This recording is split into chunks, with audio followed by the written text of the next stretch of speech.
قریش کا ساتھ دیا تھا، اور جب رسول اکرم صلی اللہ علیہ وآلہ وسلم نے انہیں معاہدہ یاد دلایا تو کہنے لگے کون سا معاہدہ؟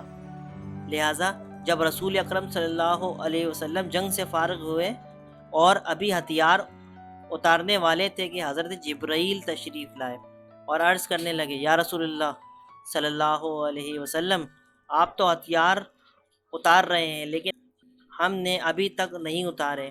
اللہ کا حکم ہے کہ اٹھیے اور اپنے رفقا کو لے کر بنو قریظہ کا رخ کیجیے، میں انہی کی طرف جا رہا ہوں کہ ان کے قلعوں میں زلزلہ برپا کروں گا اور ان کے دلوں میں رعب و دہشت ڈال دوں گا۔ رسول اکرم صلی اللہ علیہ وسلم نے ارشاد فرمایا کہ اسی حالت میں بنو قریظہ کی طرف چلیں اور عصر کی نماز بنو قریظہ میں پڑھیں گے۔ جو صحابہ عصر سے پہلے نہ پہنچ سکے انہوں نے بھی عصر کی نماز بنو قریظہ میں پڑھی۔ حضرت ابو عبیدہ بن جرح آج بھی حزب معمول اعلان سنتے ہی رسول اکرم صلی اللہ علیہ وسلم کے ساتھ چل پڑے اور بنو قریظہ کے ایک کنویں کے پاس پہنچ گئے۔ مسلمانوں نے قلعے کا محاصرہ کر لیا۔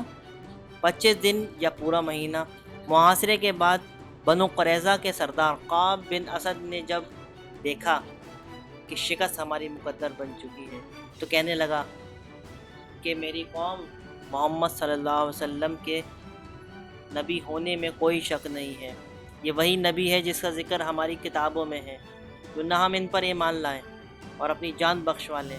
بنو قریظہ نے مخالفت کی۔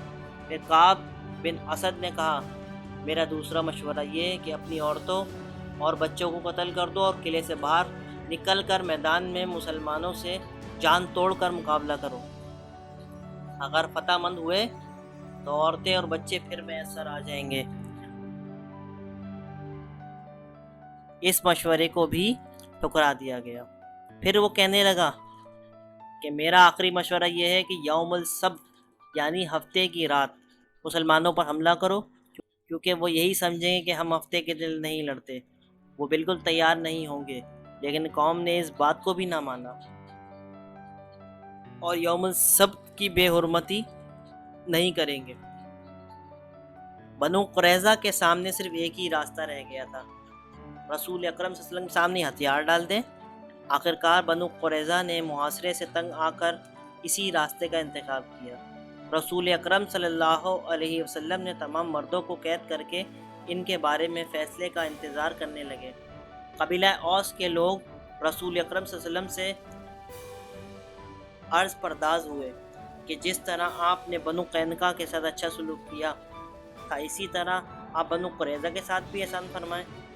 واضح رہے کہ زمانہ جاہلیت سے قبیلہ اوس کا بنو قریظہ سے جبکہ